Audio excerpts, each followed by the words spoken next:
Hi, and welcome to the Business Growth Journey with me, Nick Termini. Today, we've got an awesome guest, Andrew Potter, founder of Approach and RoKC. Andrew, thanks for coming on the show, man. Yeah, thanks for having me, Nick.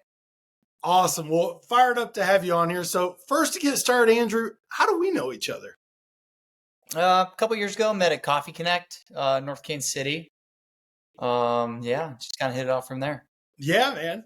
So Andrew, where'd you grow up? I'm excited to have you share your story and learn more about you today. Yeah, so I was a military brat. So I was actually born in Clarksville, just outside of Nashville, Tennessee. And then we kind of moved all over the world, Guam, Germany, Washington, D.C., everywhere. And then moved to Kansas City, specifically Parkville in 1998. And Awesome. then my family's still there in Parkville, and I'm still here in KC. But so home and where I grew up is kind of Kansas City, but Yep. there's a lot of world travel before that when I was younger.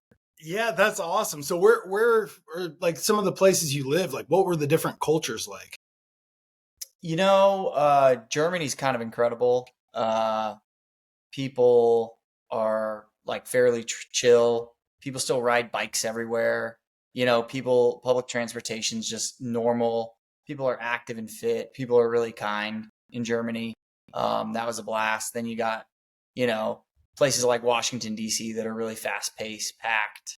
My dad was working at the Pentagon at the time. And that's kind of crazy. Guam was incredible. We're like a mile. It's only like 30 miles around, something small like that. So it's very beach culture. Half the islands, the military base, half the islands, the Guamanian people. And so, that was pretty cool, learning to snorkel at a young age and do all that kind of stuff. So That's pretty diverse going from, Germany to then DC where it's like a fast-paced, wild, quick moving, high traffic area to the beach. That sounds awesome, man. yeah, pretty unique and special experience when I was younger. We also got to do a lot of world travel to, third world countries and everywhere. We went to Istanbul, Turkey, Tunisia, Malaysia, Bali, Singapore, Oh, the wow. Philippines, all over Europe. So at a young age, we got to really experience lots of different parts of the world, which is kind of cool. Wow, that's awesome, man.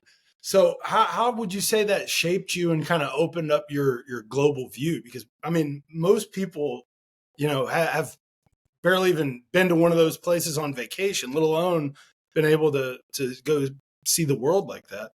Yeah, it's really interesting because, you go to a lot of third world countries or other countries and you kind of just recognize how like fortunate America is. Yeah. Like we just have so much abundance and everything is so nice, and everywhere you go there's electricity and there's clean water, Yep. and it's just it kind of sets that expectation up when you're young that like you're pretty lucky to be here. Yeah. Oh, that's awesome, man. I'll never forget the first time I went to DC. I'd never ridden on a subway before, and it was like the Flintstones meet the Jetsons because I'm sitting there holding the ticket. I'm like, so this goes here and comes out on the other side, and there's like people all over getting frustrated that I'm just sitting here staring at this thing. So I totally get being able to go out, see new things, and develop a bigger worldview. That's awesome. So now you're in Parkville. Is this where you went to school, high school? Yeah, I went to Park Hill South, graduated in 2005. Actually, 2 nights ago, I had my 20-year high school reunion. Oh, Um, that's awesome, man. yeah, Isn't it crazy to even say it out loud? Like it yeah, it's a little sounds like weird. a lot longer. It's a little weird. I feel like a kid still, so like 20 Oh years. yeah, man. I'll never forget one of my good family friends growing up. He's like, Nick, I may not look like I'm 18 and I make a little better decisions, but I still think and feel like I'm 18 most of the time. And now I get it, right? So then after high school, what was next for you? I went to University of Central Missouri on an ROTC scholarship. Awesome. did, 4 years there, got a degree in criminal justice with a minor in military science, and then commissioned straight out of college into the Army as a second lieutenant, an infantry officer, and then went straight from there. Actually, I went to Washington for a few months Mm-hmm. as a new lieutenant to train cadets, the Mm-hmm. people that were in my position like a year or 2 years before. And Okay. then from there, moved down to Fort Benning, Georgia for my infantry officer basic training. And down there, I went through Ranger School and Airborne School, and then finished that out. And then in roughly 2010, moved up to Fort Bragg, North Carolina, Yep.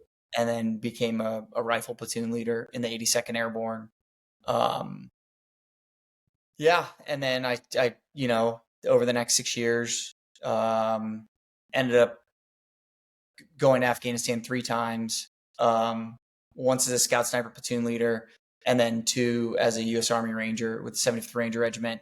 After my first deployment, I came back, went through selection, got selected, and then I ended up getting out as a captain in 2015. Get out of the Army. So Awesome. So, and was it, when you were growing up, was it always your vision to get into the Army? yeah, my dad got out of the Army as a lieutenant colonel, retired at Leavenworth, which is what brought us to Kansas City. So he retired there. He had been through Ranger School. He had been a company commander in the 101st Airborne and all that stuff. And that's like, growing up, it was just like, I'm going to be an Airborne Ranger. Like, Yeah. that's what I'm going to do. And, yeah, that's what I did. So, but Yeah. I, different times, my father was essentially in a peacetime army. Mm-hmm. Yep. And I was in a wartime army where I was, sometimes home only for like 6-7 months. Then I was back to Afghanistan. Yeah. And I realized that I really desired to have a family. Mm-hmm. And there are definitely officers and NCOs in the military that do a really good job balancing being a war fighter and then also being a father and whatnot. Yeah. But I think it's really hard to do.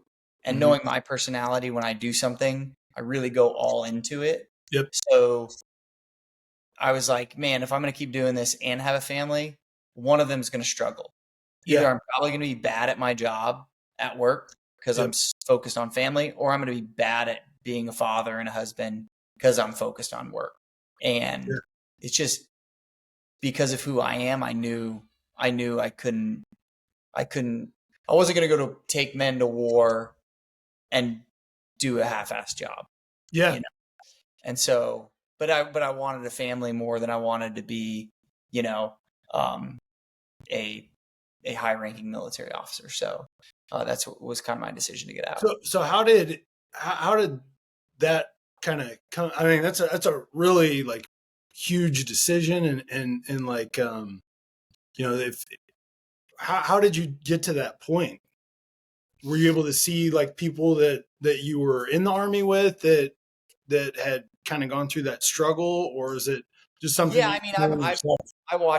I watched most of my peers and a lot of my senior leaders. Like Mm-hmm. a lot of them were divorced, Yep. and if they weren't divorced, like one of my commanders one time bragged to me, and he was like, he didn't like the fact that I'd come in at like 4 a.m. and I was leaving work at 9 o'clock at night. And he was bragging about how when he was a company commander, he was like, I didn't even see my son for the first year of his life. And I was just like, It's not good. well, if that's the commitment, Yeah. I'm Yeah. not impressed. And Yeah. that's not what I want to do. Yep. So it was easy when I was a single lieutenant, single captain, no family to Yeah. just grind it out. Not a problem. I was only sacrificing me, my time, etc. But I knew that if I was going to like have a family and raise children one day, Yeah. I didn't have the ability to do both. So Yeah. That's a huge decision, and to being able to figure that out on your own, man. That's pretty awesome. Yeah, it wasn't easy, but No. because I did love what I did. Yeah. But I had to look at it like, if I'm going to do this for like another 14 years, Oh yeah. um, what's the real reason behind it? Yep. Why, and what's important to me? And that's where I made the choice. So as you were looking at what your next move was, how are you putting together what your game plan was, and how did it start to come to life? Yeah, I had been climbing since we were in Germany in Boy Scouts in 1998, and Oh, climbing was something cool. that's like just stuck with me. Yeah. I really liked it. Even when I was in the army and we traveled the world, I'd climb everywhere I went. I'd find the Yep. nearest climbing gym or real rock. In college, I with a buddy, we founded the University of Central Missouri Climbing Club. Oh, We really? yeah, we I take in saw. 2007. We'd take people to Arkansas and we go on all these trips, and we actually got authorization to climb one of the buildings on campus. And so we set up a rope on the top of this building called Humphreys and literally climbed it, and like put our sign out and was like, join the climbing What? club. Yeah. So I'd always been into it. And then um I knew that I didn't really want to work for anybody else again. Mhm. Um, I wanted to have some level of control of my destiny. It's Yep. different in kind of corporate America, where if you've got a job and it sucks and you don't like who you work for, you can just be like, hey, I quit, and no one can do anything. When you're in the army, you can't quit. There's Yeah. no, you walk in one day and you're like, hey, I don't want to do this anymore. Yeah. It's not how that happens. And so I understood that there was that leeway in corporate America, but it's just not what I wanted to do. And I Mhm. kind of just wanted to do something that I liked every day, and Yeah. I could leverage to like serve people through it. And Mhm. climbing being my passion, I started to really just do the business research on whether or not it's even possible. What is a business model? What is EBITDA? What is Yeah. a business plan? Like all this stuff. And like doing just the back of the napkin math, I was like, man, Yep. I think this could work in Kansas City. Um, This could work as in what? as a so RoKC, the first company that I founded, and then my brother Frank partnered with me on, and we Mhm. are um, you know we're essentially co-founders of the company Yep. together, and run it together at this point. But when I started doing it, it was like, this could make sense, you Mhm. know. And I pulled a bunch of research together on what it costs to rent a space and what it costs per square foot to build climbing walls and what people pay for a day pass or a membership, Yep. and the looking at the population density of Kansas City and like what people pay for experiences. And I was like, based on what I believe the costs are, could we make enough money to cover the costs? And I realized quickly, yes, we could, and I do believe it could also be profitable. Um, and so, yeah, through the business research, I just realized, if I'm going to leave the army, I think this is what I want to do. Like, Yeah. I don't want to just go get a job. I think I want to start this, and yeah, um, So you went from starting the climbing club in college, bringing people together and being able to see and feel the impact of it, and that it created community and people are into it. Then worked a way to climb one of the buildings on campus, which is incredible. I'm sure that's still legend there. And then started to see, like, as you're looking at your next move, like, okay, this is a passion I had. It was a lot of fun. There's it's a great workout, everything about it. But then realized, holy cow, like this is something I could bring together and start a company. Were there other climbing businesses like in the U.S.? I mean, yeah, Ibex in Blue Springs has been there since like Oh yeah. 1995. There was already a significant market, not as Mhm. much in the Midwest, but Yeah. California and the Front Range specifically had a ton. There's a conference called the Climbing Wall Association Conference, and when I told my brother this is what I want to do, I was leaving for Afghanistan, and I was like, "You got to go to this conference for me and just find as much information as you can." So he went to the conference and just gathered contacts and information, and he helped me really build some of that base foundation that eventually became, the business model and Yeah. what I pitched to banks and all that stuff. And so that was all already there. And actually there were already successful gyms in Kansas City Okay. that I climbed at, and I saw some of them and I'm like, man, Ibex is great, but it's all the way out in Blue Springs, Yeah. how do you serve the rest of the metro? How do you serve Yeah. the rest of the city?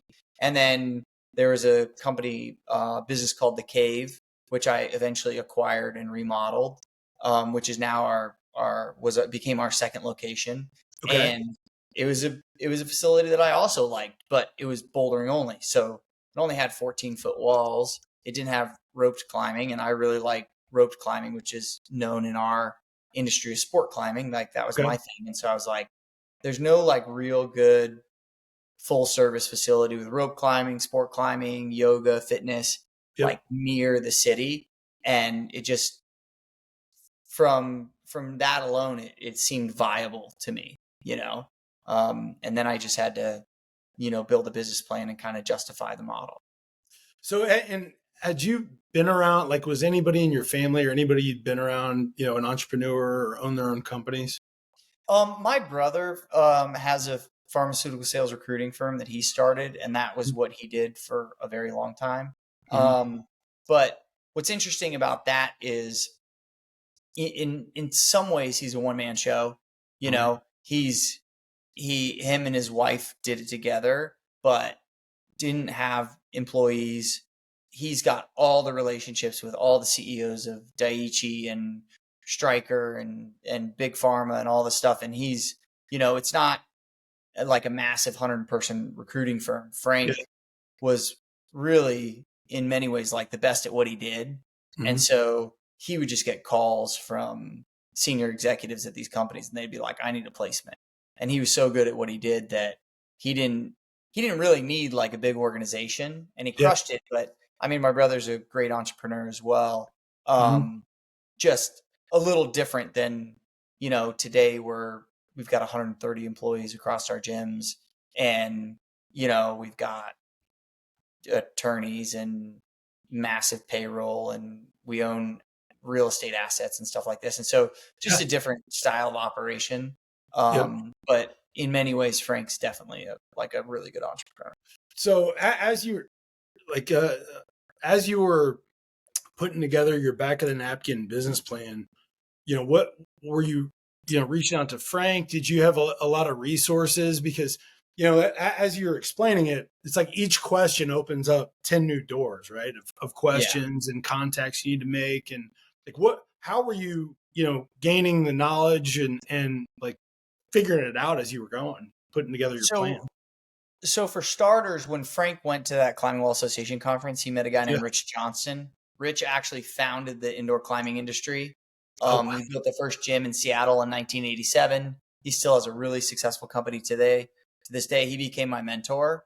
Awesome. And like he sent me the projections that he uses Mm-hmm. to like develop a gym, and then he also sent me like the business plan that they use. Yeah.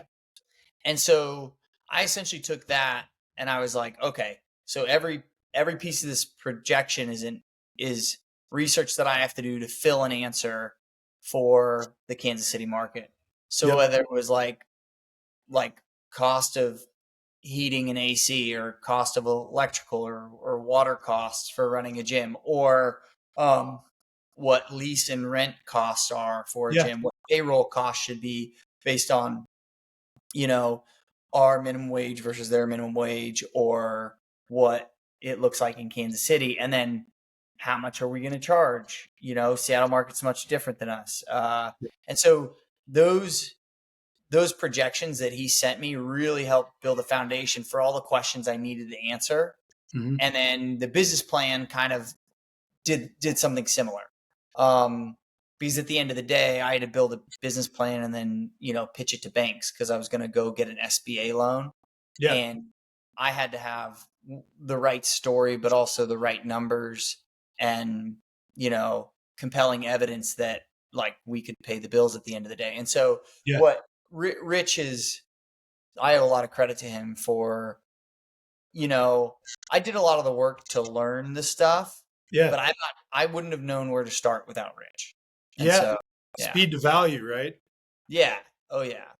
He was basically like, hey, if you want to figure it out, go answer these questions, and that's what I did, and I just, That's awesome. yeah. No, I mean, it really accelerates the process because there's a lot of rabbit holes you can get lost in, especially when you're figuring it out. And there's a lot of areas to stub your toe along the way. Yeah. Yeah. Well, cool. So now you're launching RoKC, right?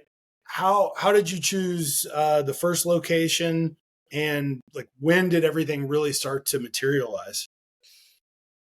So, I mean, I had been building a business plan in probably 2013 and then 2014. And in Okay. 2014, I was still in Afghanistan, Yep. and it became kind of, that's what I knew my exit strategy would be.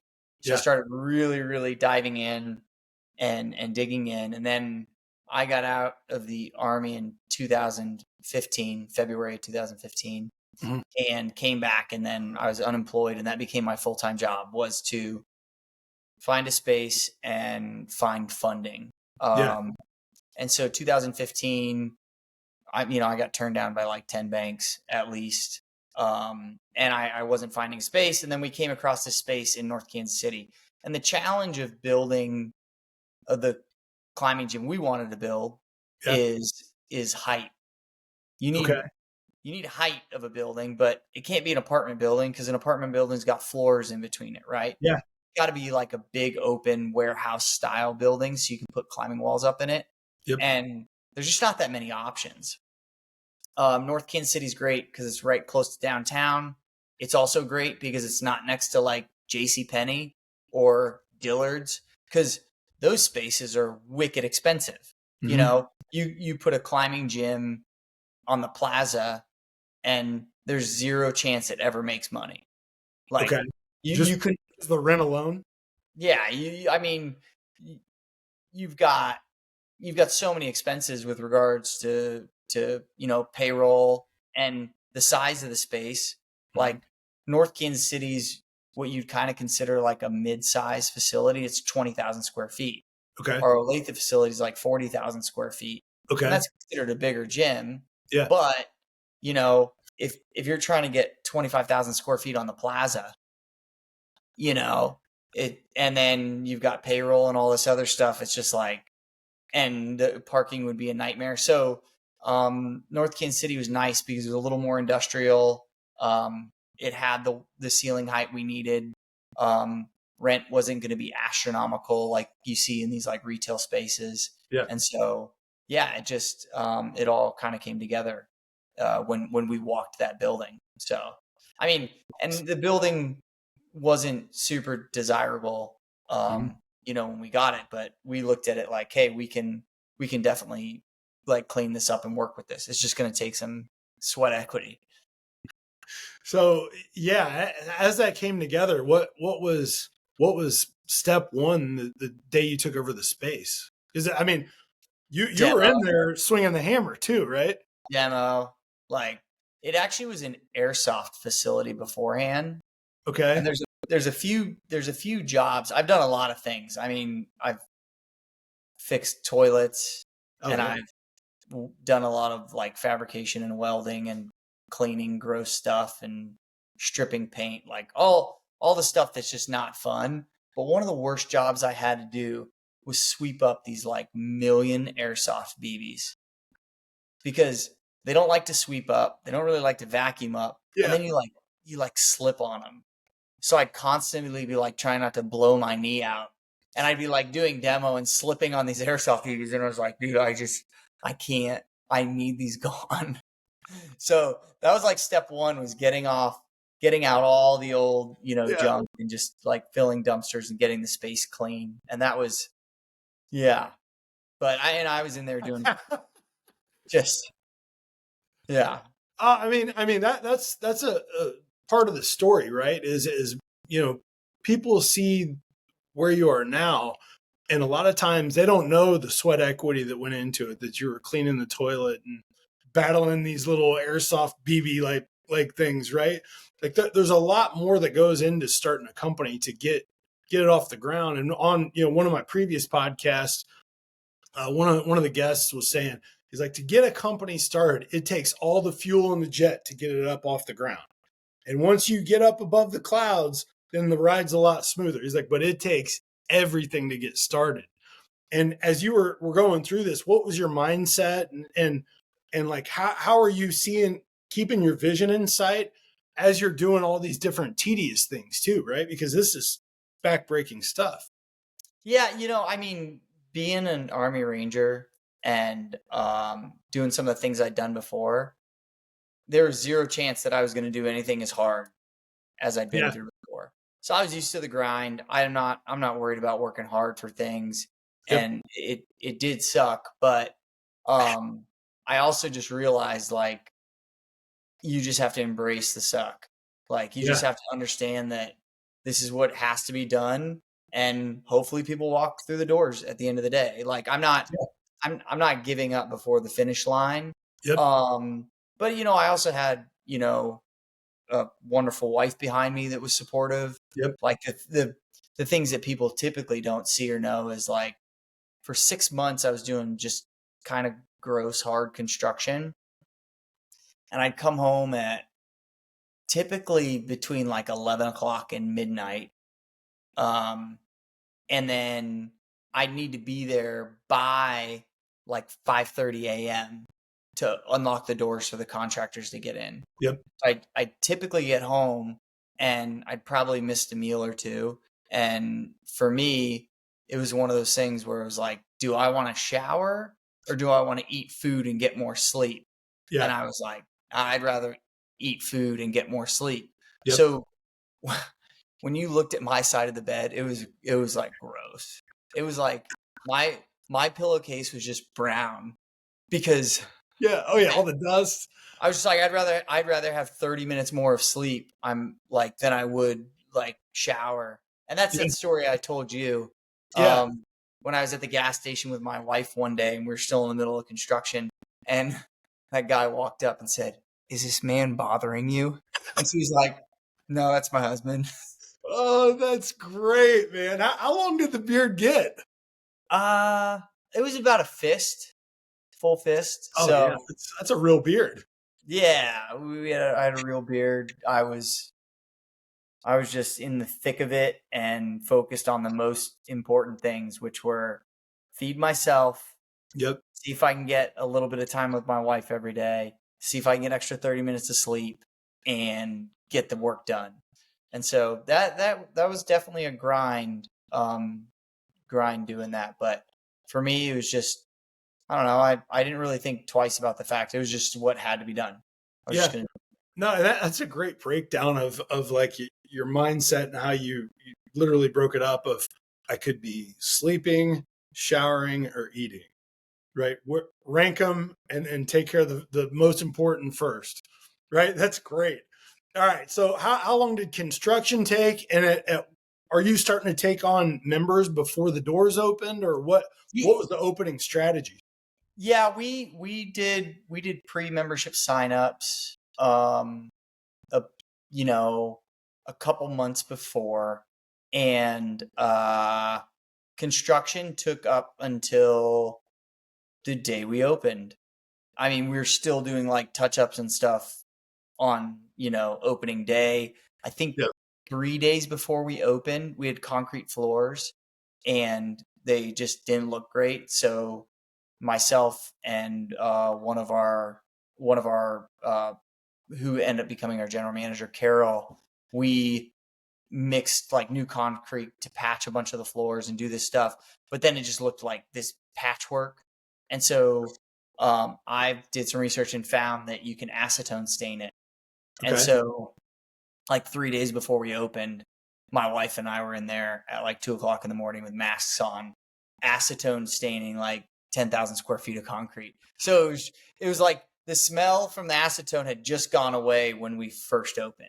And it was just, everything was pretty tight. It was all to the last instance. So Oh man. Okay, so construction on time and on budget, right? Yeah, I mean that's the only facility we ever built where like we were under budget. But Really? yeah, it's because I was in there Oh 15 hours yeah. a day, you know, like just they're just grinding away. And so yeah, that actually I don't know that it was on time, but it was definitely under budget, which was great. Awesome. Yeah, especially on the first one, right?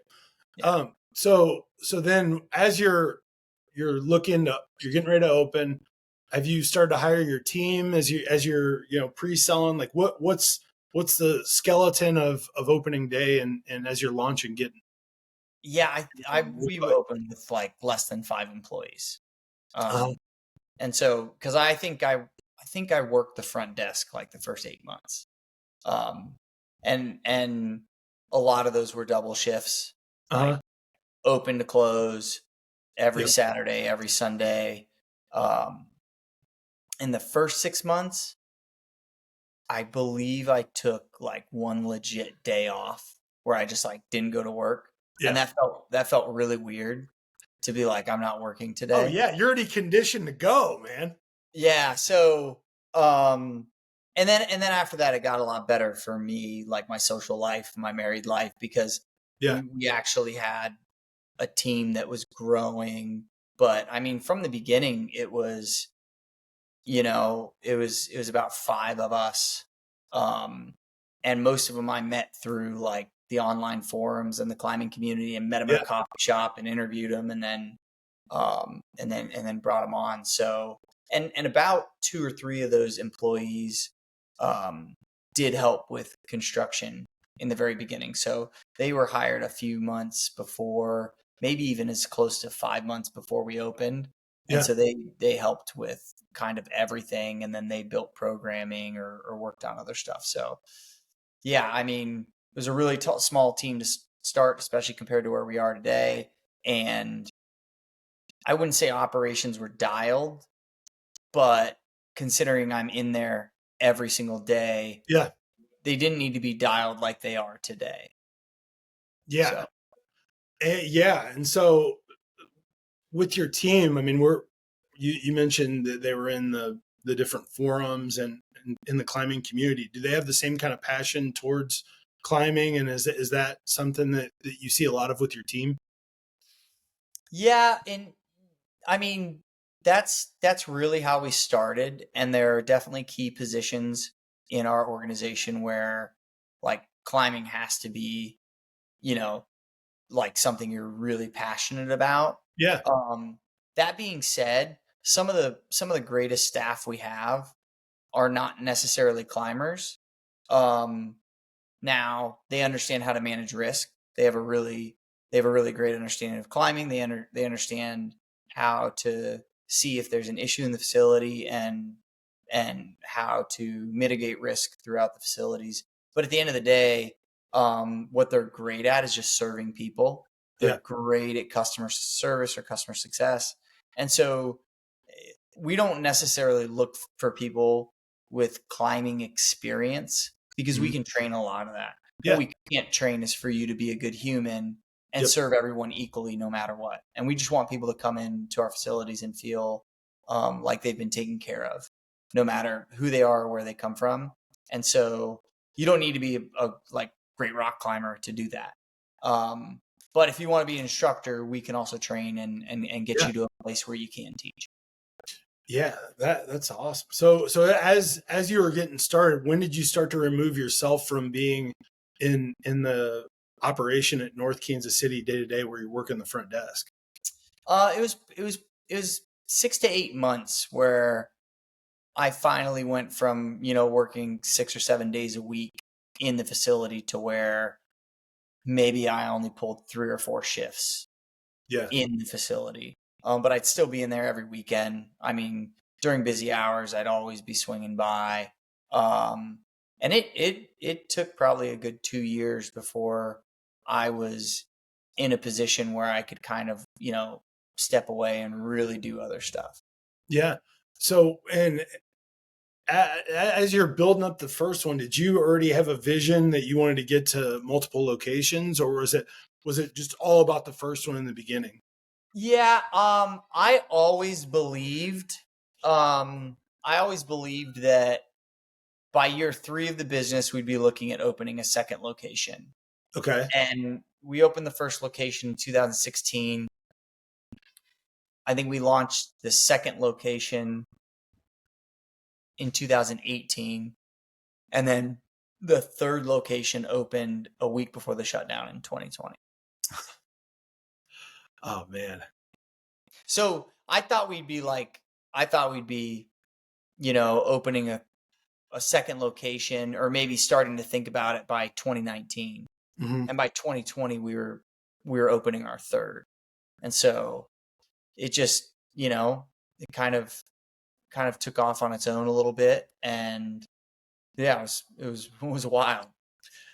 Yes, and we're definitely going to dive into that. So as you're growing the team, the company, you're starting to see the success, your vision's coming together. Like how how did you continue to keep the culture that you wanted as you were removing yourself from the first one in North Kansas City? Yeah, we've always had really, just great humans on our team. Yep. And we've kind of always had a motto that was build it to give it away. Yeah, I saw it on your website. Yeah, build it to serve others.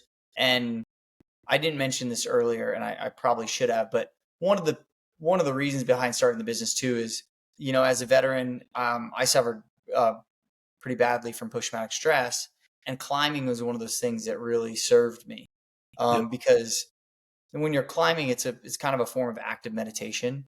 Hmm. If you're focused on anything except for solving the problem that you're solving on the wall, you're going to fall off. So it really forces metacognition, which is the awareness of self-awareness, thinking about your own thoughts.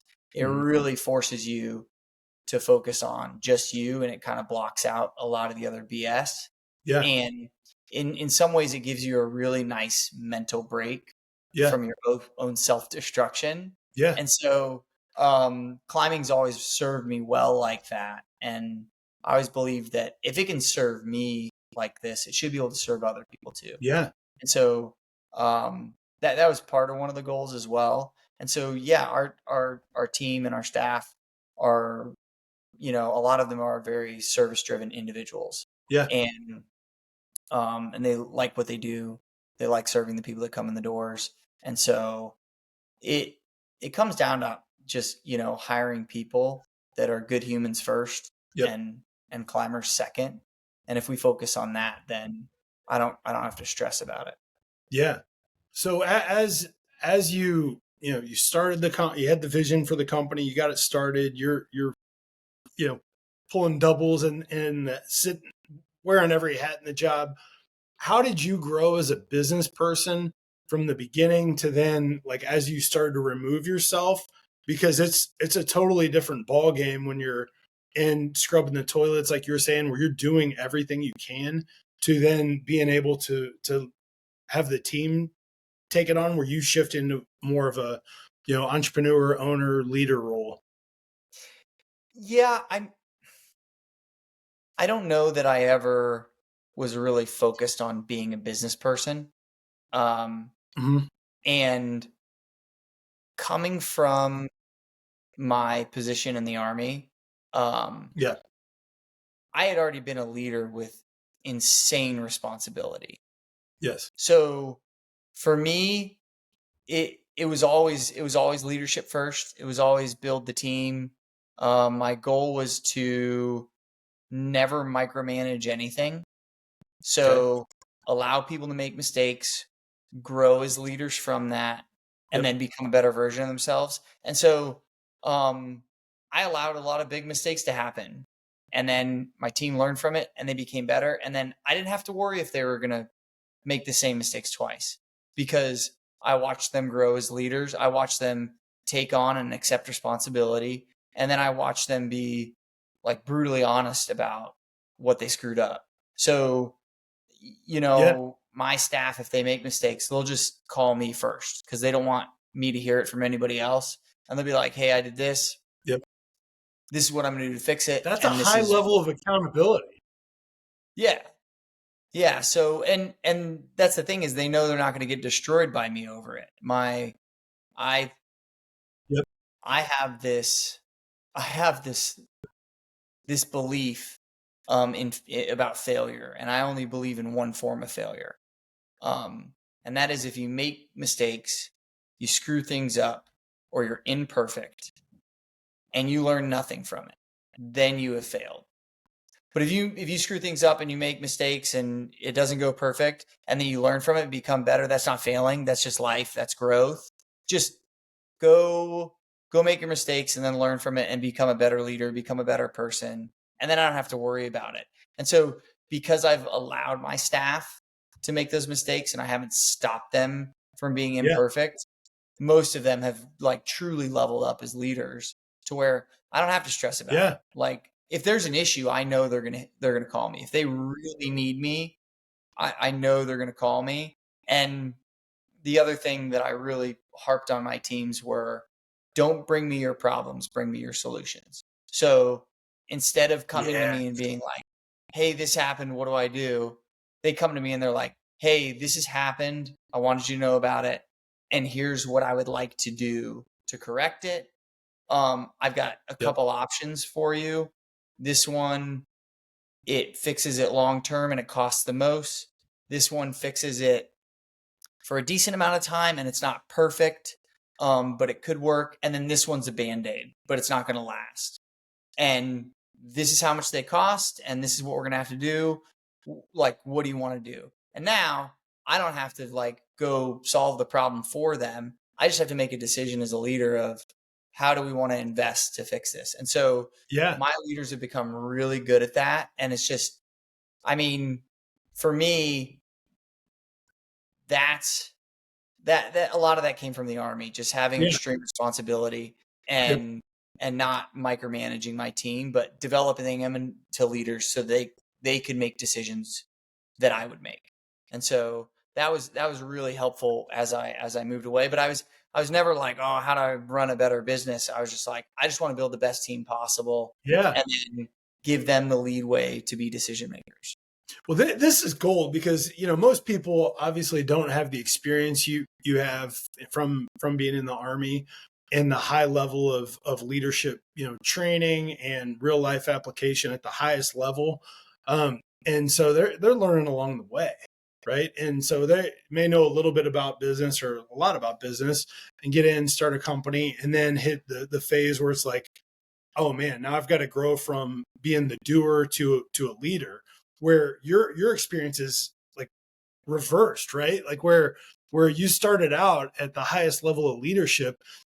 And so being able to come in and build leaders of leaders, man, that's cool. And like you said, you can see their confidence come together. And I can imagine, you know, retention's really high because like that's how people want to grow.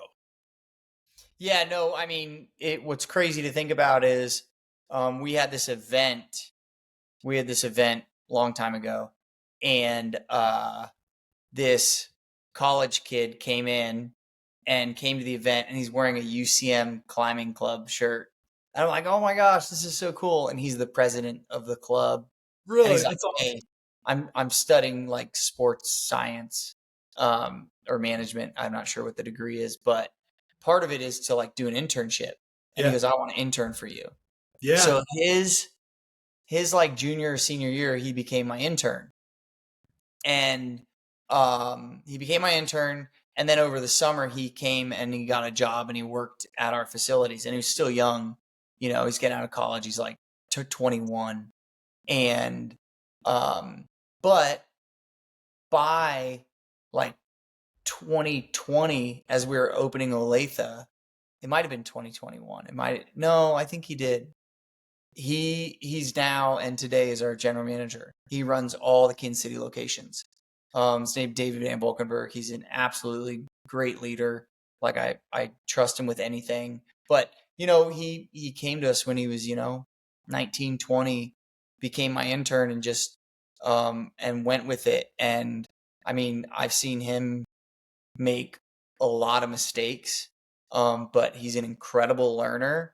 And when I look at like when he was 22 and 23 and 24, I look at what his maturity level is compared to what mine was at that age. Yeah. And I'm like, oh my gosh, this guy's way more mature than I was.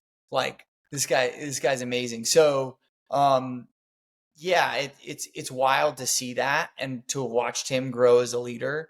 Yeah. But I mean, he essentially runs the organization, and if he really needs me, he'll hit me up, but it's kind of rare. That's awesome. One of my favorite lines I've heard recently on a previous podcast was somebody talking about, when they allow their team to make mistakes, they learn from it and grow. That's tuition, right? Like that's part of it. That's the tuition. I always thought that was a great line. And, it's cool to hear how you've helped build leaders of leaders. And I mean, like that creates a following too, right? Like that's something people want to be a part of. Yeah, I think there's some of that. I also think that with a company like ours, it's challenging. There aren't a ton of career positions at an organization like ours. There's only a handful, and then a lot of people that fall in love with climbing and this and the sport, they end up wanting to move to the mountains. Oh, really? So, yeah. So we send a lot of, like, there's probably like 25 former employees that live in Salt Lake, and I'll just hang out with each other. So we send a lot of people to the mountains, which is fine. We get to be a small piece of their journey, and that's cool. Oh, wow. Yeah. Yeah. You don't lose them to the competition. You lose them to the mountains. Yep. The mountains are the competition. Exactly. So as you're looking ahead, opening the second location, how did all that start to come together? And how was your game plan different the second time from the first time? Well, the second time was interesting because we heard the facility was closing. They decided they were going to shut the facility down. And so, this is the underground? Yeah, it's the underground. It was called the Cave before. Okay. And they just announced randomly in December that they were going to close. And so I was like, I don't want to see that facility close. And we could use like a bouldering gym. Let's see if we can acquire it. So we were able to get that space. And then I spent basically 90 days with a couple other people remodeling it. And that was a wild experience because what year is this? This has got to be like 2018. Okay.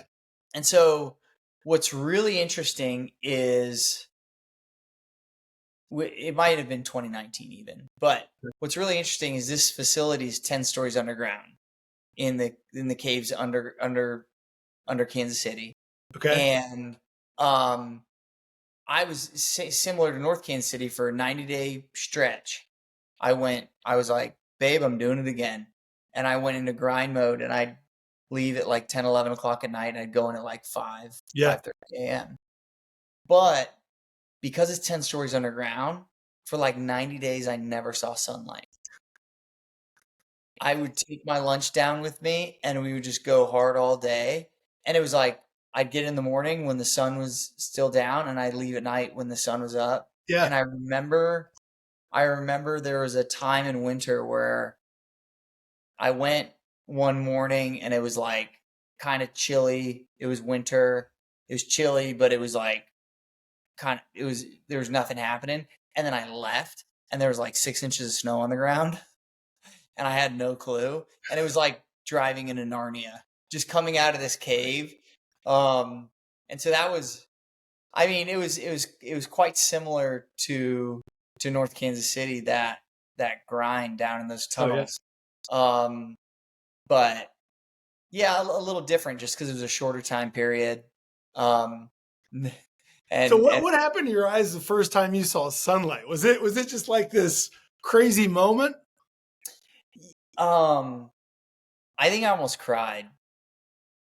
Like your body needs nature. It needs the sun. It needs, and it was like almost like a little overwhelming because it was like this feeling of freedom. Like I'm done. Yeah. I'm no longer chained down by this project Yeah. that's just like kind of crushing me. I don't get to hang out with my wife or my daughter. Yeah. Like and it's got to get done because I'm throwing a lot of money at it, and it just has to get done. And so Yeah. yeah, it was just it was one of those absolutely beautiful experiences where I was like, I'm free. I'm free. Oh, that's crazy, man. 10 stories underground for 90 days. It's weird. It's Oh, weird. that's wild. So as you're getting the second operation up and running, like how were there a lot of things that were similar, or were you able to, since you already had the first location up and going, were you able to get your systems in place, people in place faster? Like what Yeah, was it like for it you was much stretching out to, the second spot? yeah, it was much easier getting everything up and running. And it's such a smaller facility, Mhm. so it requires like less people to run it, just one or two people typically. And so much easier to get running. I would take a couple shifts there just to like be able to watch and monitor and see what was going on. Yeah. But it was, I mean, we already knew what we were doing at that point, and so it was much easier to get the second facility open and running. That was the least of the concerns, you know. So as you're get the second one up and running, and then when are you looking at the third one? We might have already been like looking at land and discussing it, and this was kind of just like an opportunity that Yeah. came up. Yep.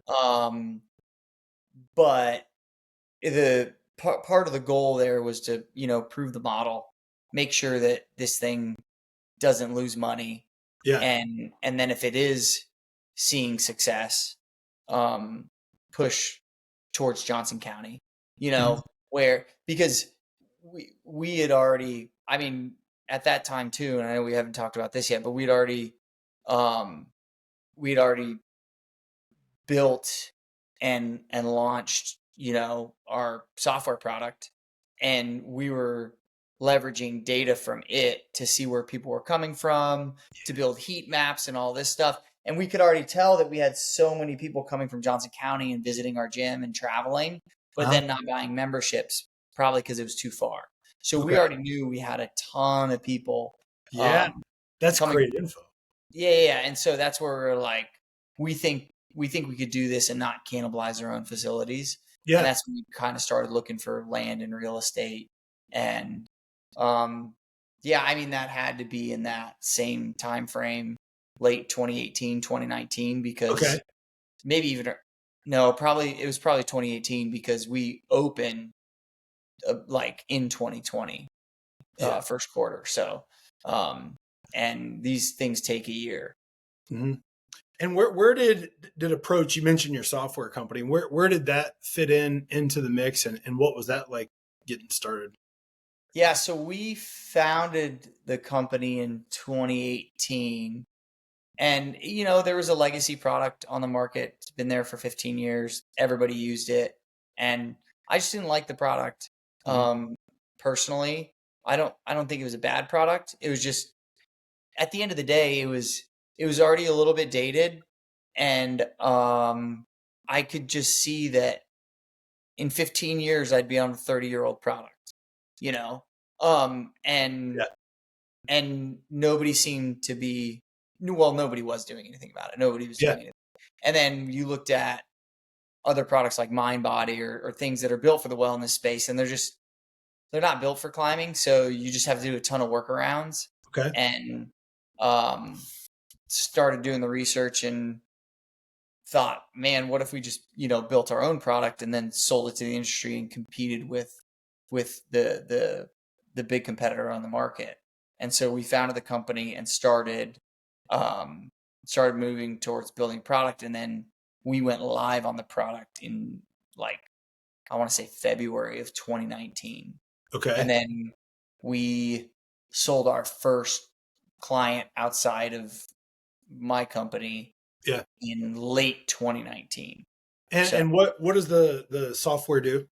so it's a point of sale and client relationship management system. Okay. geared towards serving the rock climbing industry. So we manage membership billing, like booking all of your classes, courses, managing yoga classes, Mhm. instructors. We have our own digital waiver system. We have our own, marketing engine that Yeah. allows you to build customer journeys Mhm. and send automated emails and do all that kind of stuff. So, yeah, really like a full service CRM and point of sale. Awesome. And so, is that continued to grow with you? Yeah, we captured roughly 25% of the market, of the climbing gym market in the US. And in 2024, no, 2023, I actually exited that company. Um, and I sold it to a large private equity group. And Awesome. then I took a position with them, helping to manage a few of their portfolio companies. There's about 85 companies in in the private equity organization, and I'm in the sports and fitness group, helping with three of the companies, the business units. So Oh man, what? So was that your first exit?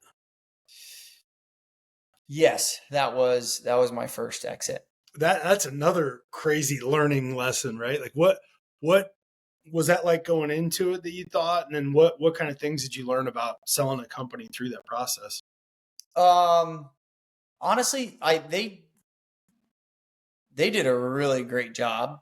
Awesome. Um, it took 90 days roughly, and they Mhm. said it was going to take 90 days, and I was like, this is crazy. But it was like, working with an in brokers and an entire Yeah. 12-person legal team to and finance team to dig into every transaction, charge, Yeah. anything that ever happened. And I just remember them. It was like doing an SBA loan, Mhm. or or or refinancing your house times 30. Like, it's just like so much detail that they Yeah. get into. And I just remember them reaching out after we filled out this. They had this online portal where you'd go through and do due diligence, and you drop documents and do all this stuff. And I mean, it was a ton of work. But I just remember they came back and they're like, hey, do you know from like March of 2019 what this $64 charge would have been for? And I was like, no, absolutely not. I have no clue. And they're trying to allocate the revenue to build a Yeah. P&L, build a performa, and do all this stuff. Yeah. And and I was like, there's just no way. This one charge from like 7 years ago that was like $63. There's just, Yeah. I mean, and I mean, they did a really good job guiding us through it. The M&A team was incredible. Awesome. And yeah, it was a crazy experience, but it was also, there were, stipulations and terms to our contract for the M&A to go through. We were kind of short on cash. And I had already raised almost 1.8 million for the company in angel and private equity investments to build the software company. Yeah. Um, and I was getting to a place where we were at a decision point. Either you know, we have to exit, or we have to raise more money. And raising more money, I had a network. It was something I was capable of doing. That wasn't going to be a problem.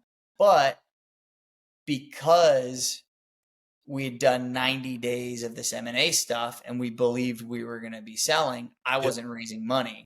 Yeah. So it put me on a shorter leash. And there were some stipulations to the contract with regards to like ARR and revenue recognition that we had to meet in order to close the deal. And I mean, it all came through within like 2 weeks of the closing date. But the way I've seen with anything ever is like, until the until the dotted line is signed, you don't cash any check, you don't bet on anything. So it was just like up until the last day, it was kind of like there's a reality that someone could back out, Yeah. right? And if they back out on the last day, I've got a very small window to raise a whole bunch of cash. So it was like a very stressful, nerve-wracking experience because I had confidence and believed in the organization, but you know, you just don't know until you just don't know if you don't know, like, Yeah. you know, Well, if until it's done, it's not done. yeah, it's not done until it's done. And it was like, if this falls through, you know, I mean, Andrew Potter lands on his feet. I'm gonna figure it out, but it Yeah. would suck. Yeah. Like I I don't want to put all my eggs in one basket, but you can't. It's really hard to go through the M&A process Yeah. and effectively run your company or effectively raise money at the same time Yeah. because it's so much work. And so that was a pretty wild experience and yeah, stressful. But yeah, all worked out in the end. So Yeah. That's awesome. I can only imagine the stress on it. I mean, that's intense stuff.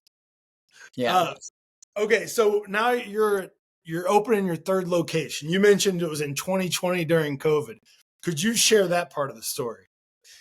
The funniest, but also sorry, I'm Oh, you're fidgeting good. enough while I'm here. But the funniest part of that story is we opened a week before the shutdown, down in Olathe, Kansas, and maybe it's funny, maybe it's not funny, but um, we decided to do this opening party. We were opening a bar and restaurant there too, called Apogee, that's still there. And we decided, hey, we'll do like free pizza and we'll pay for beer and do all this stuff for everybody. And, you know, this is about the time that the NBA is announcing that they're like canceling games and stuff. We're like, Yeah. oh, this is crazy. And I actually had at the time a Cerner executive that had come and they were like, hey, we've heard whispers about this. I've been with the C-suite. It's really bad. Like the world's about to like, you know, turn upside down. And we're sitting there and we're like, I mean, what should we be doing? We don't know what, like, no one knows what to do. This is all Yeah. like fresh news. What should we be doing? And we were like, we know what we can do. And we're like, we'll get tongs for the pizza. We'll get tongs that Well, I mean, will, nobody knew like what to do. Yeah. but in retrospect, That's pretty. when you really think about what tongs did, nothing. It didn't. No. It didn't help our business. It didn't move the needle. But it was Yeah. like we were so naive to Oh, what yeah. COVID was about to be that it was like tongs could fix this. So we got tongs and put them by the pizza so people could grab the pizza with tongs. Yeah. Yeah. But you're exactly right. Like people like didn't know what to do or like what would help, what wouldn't. I mean, it was wild. Yeah. So I mean, it was crazy. I mean, I don't know who didn't go through hardship, you Yeah. know, and at that point, it was just like it kind of is what it is. We got to find a way through this, and you know, went through some stress and some pain, and lost a lot. You know, sold a house, moved into a rental, dragged my family everywhere, and went through what I imagine a lot of people had to go through to, you know, protect the business and and try and figure it out. And just the learning curve because Yeah. no one knew anything. No one knew what was right or what was wrong. There's tons of new news media like saying this and that, and you're, you know, trying to make business decisions, but also trying to figure out what the path forward is. And so that was, yeah, it was a really challenging time. So and your third location. So the first one was an older warehouse that you went in and did a lot of the sweat equity and helped get it up and running. The second one was already a company that it was an opportunity, right? Like so it Yeah. was. Um, but you still went into a lot of the sweat equity, 10 floors underground. With the third one, were you hands on in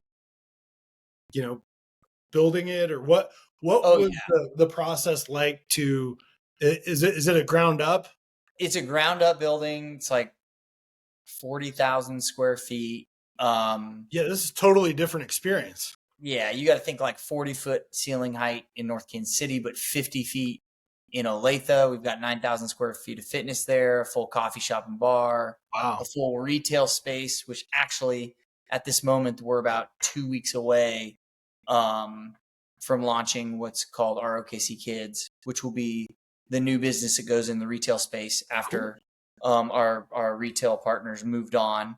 And so, and yeah, that there was a lot of construction there too. What the difference about that grind was, my brother, on the first two gyms, he was still running his company, his recruiting company, and he Yeah. wasn't there quite as much.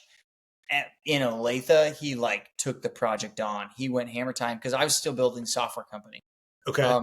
Still building software company, actively selling software, uh, working with R&D to figure out what features are, just in it.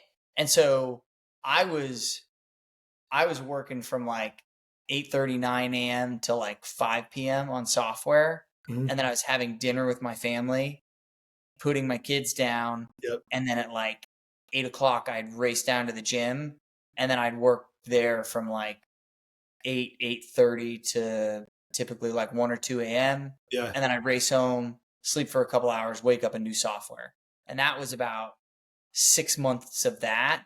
And when I say, if it weren't for my brother Frank, we would not have been open prior to the shutdown. Mhm. There was no chance. He put so much work into that facility, and honestly pushed the team to their limits. He was like, we got to move faster, we got to get this open. Yeah. And it honestly kind of saved us, because we were able to bring in like some revenue Uh-huh. before we had just opened. Yep. And that, between that and the cash reserves we had from our other gyms, is what allowed us to like maintain a lot of our employees, pay the bills while we figured out PPP loans and all that kind of stuff. Yeah. And so, yeah, a lot of credit's got to go to my brother for, like, I put in grind, but my brother, like, he went hammer time. And so, that's the beauty of having like a great business partner. Yeah. Um, so And with COVID, like, when were you able to get up and run, the way that you had envisioned, like a fully functional operation, or were you totally shut down? And like, what did that timeline look like? yeah, we were fully shut down for close to a month, if not Mhm. a full month. Yeah. And then we went to like limited capacity. Yeah. So like, you've got a building where we should be able to have like 500 plus people in there at the same time at any time. And I think there was a time where we could have like 20 people, you Yeah. know? And so, and then just when you look at like historical numbers from like North Kansas City to Olathe and what our expectations were, I think it really took us until 2022 Mhm. to be to where we believed it should have been. Yeah. So we almost lost, like, it wasn't just like losing the year of 2020 with low traffic, but we really lost 2021 as well, Mhm. because it really took years for people to like feel comfortable Oh yeah. coming out of COVID and like going back to what their normal activities were in 2019, Yeah. And so I would say we didn't really see our first like fully operational, what our expectations were, until, probably 2022. Wow, man, this is an incredible journey, man. I mean, the whole thing is like, from sweat equity with the beard and working on the beads and getting everything cleaned up and cleaning toilets, to you know taking on the second operation, then launching Approach, man. I mean, how do you see these opportunities, and then being able to see it to then action, because you're, I've been asked this question before. I see the same things everybody else sees. Like, I'm not even close to the smartest guy in the room. Um, I think the main difference is I see the same things. People are like, "Oh, that's a good idea. Oh, that'd be like a good business." And then I just do something about it. I'm just like, "All right, let's do it." And that's the real only difference. I'm yeah, not like I know I'm decent at leadership from my growth in the army and then into building some companies and whatnot. But I wouldn't say that I'm like special. If there's a special characteristic that I have that I think is the most important characteristic in being an entrepreneur, and maybe some other people don't have, is resilience. yep, Um, I'm an extremely resilient person. I do not quit. I have an extremely high pain tolerance. Like, and I don't know if it comes from my background and being like a competitive runner since I was in 8th grade, and running is not enjoyable. And it's just like learning how to suffer, learning how to suffer and then suffer. running is not enjoyable. I'm with you there. No, I mean, I competed in it. I just still don't even like it. The only thing I liked was like competing and Yeah, like the grind of a race. yeah, But training's terrible. Like, yeah, it's not. It's just miserable. And I think that helped me. That, and then doing what I did in the military helped build a lot of resilience. And that's one thing where I'm just in some ways unstoppable. We mhm, go through a lot of challenges, and I don't ever look at it like this is the end. yeah, I look at it like, all right, how do we get through it? yeah, Like, this is gonna suck. Gear up. Like, here it comes. And so, yeah, I'm there's a lot of people out there that I think could have done what I've done and done it way better, for sure. And maybe one of the main reasons I've been successful at these things is I'm kind of just dumb enough to go for it. And then I'm resilient enough to stick with it when it gets hard. When it gets hard, I'm like, well, I'm already here. I'm not giving up now. and I'm laughing because I use that line of, I'm dumb enough to do this. Yeah. And I'm people are done. like, how'd you get this? Well, I'm just the guy that's dumb enough to jump in and go. I'll try Right. it. Right. And I mean, if you're going to bet, I'm always going to bet on myself, just like what you're doing, man. And have always done. And so, yeah, this is incredible. How have you how have you grown just in general from having 3 locations, selling, building and selling a software company, becoming a dad? I mean, it's like all these things, are all working at the same time, right? Like, I do management training, and I that has made me a better dad by far, just because like learning to understand people and then aligning and organizing and getting the communication going. But like for you, how have you grown through, like, this is massive action? Yeah, in some ways, I've learned a lot of patience, you know. Nothing I've goes as fast as you think it will. It's Yeah, always slower. yeah, I've learned to be quite a bit more realistic, um, and try not to worry as much about everything. I heard this quote and I loved it, and it was, worrying is like going outside when it's sunny with an umbrella just in case it rains. And it's like, what's the point, So I I really try to not stress about the things I can't control. Um and that helps with being a father too, Yeah. because kids are just gonna like do stuff and say stuff, and they're gonna be kids, and they're gonna make your life hard. It's not rainbows and butterflies all the time.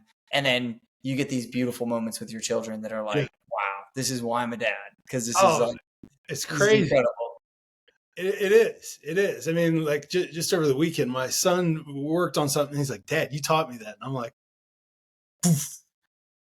Yeah, I was pulling a tick off my daughter, my 8-year-old, Yeah. this last week, and I was struggling to get like part of the head out, and um and she's sitting there and she goes, "Just give up already. My dad's got this." And I was like, "Oh my gosh!" Oh, Like that's awesome. I'm my daughter's hero, and this is like Yeah. my dad's got this. Like to hear what was going through her head was just like it was pretty incredible, Yeah, man. and Oh, so that's awesome. What what when you mentioned the line about worrying, what one of the lines that I heard a while ago is worrying's like sitting in a rocking chair. You can do it all day, but you're not going to go anywhere. yeah, yeah. So for for me, I think patience has helped a lot. It's been extremely humbling. Um, I I have zero social media. Um, I read the news here and there, but I don't pay attention to a lot of it. Mhm. I've just found that a lot of it's noise, and there's just so much negativity um, on the internet that Yeah. it's not really worth my time to pay attention to it. Yeah. And um, for me, I keep my circle very close. Yep. Like if you got a problem, text me. If you don't have my number, you probably don't know me well enough to have a problem with me. So, I try not to stress about everything that's happening in the world. And I think some of it's important to pay attention to. Yeah. Um, but I also try not to have opinions on a lot of those things because most of them I'm so uneducated on. Yeah. It's kind of like an opinion would likely be what because I read a title to an article or something. Like I'd be giving opinion on something that I know very little about. Mhm. So um, I I do try and get educated and understand what's going on, but I try not to like force my beliefs or opinions on others. And I've kind of learned that over time too. Yeah. To to not jump to conclusions, um, especially about the way other people live their lives. Like it's not my right to judge people for their decisions or their beliefs, whatnot. Yeah. And so I've grown a lot, I would say, in that sense too. And I kind of want to partake that onto my children. Yeah. Um, that uh, you know, just because someone does something different than you doesn't mean that we have the right to cast judgment on them for that. We got to try and understand both sides of the story and get educated before we make you know decisions or have big opinions. Yeah. And that's great stuff. So, with looking at where you're at now in your career, you've got, built up three awesome locations at RoKC, built up a software company and sold it. Like where are you now and what's ahead? Yeah, today I am for a while there, you know, we did a lot. Um, we we acquired things and built things and we wanted to do everything. And by we, I mean, me and my brother Frank, who's my business partner, Mhm. and our wives, like we were just into like saying yes and doing everything. And today, I really just want to simplify and optimize. Yep. So I want to simplify, our organizations and just focus on making them better. I don't I'm interested in investing in other companies. I'm not interested in starting new companies.